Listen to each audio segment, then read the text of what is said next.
அதான் அந்த சேர் எடுத்து போடு.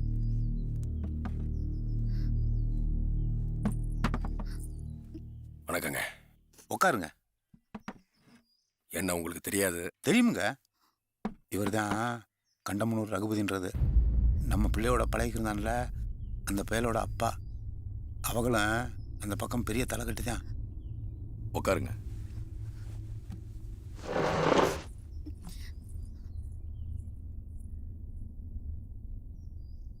நானும் உங்களை பற்றி நிறைய கேள்விப்பட்டிருக்கேன். என் பையன் பண்ணது தப்பு தான்.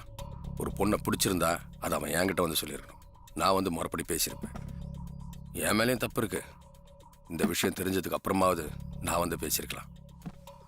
அந்த நேரத்தில் அவனை வெளியில் எடுக்கிற வேலையாக இருந்துட்டேன். பிரச்சனைக்குள்ளேருந்து நாங்கள் வெளியில் வரத்துக்குள்ள நீங்கள் இப்படி ஒரு முடிவு எடுப்பீங்கன்னு எனக்கு தெரியாது. இங்கே இருங்க, என் பிள்ளைக்கு மூத்தவ குழந்தனுக்கு கல்யாண தேதி முடிவு பண்ணிட்டேன். விசேஷத்துக்கு இன்னும் 30 நாள் தான் இருக்கு. வேற ஏதாவது பேசுறதுனா பேசுங்க.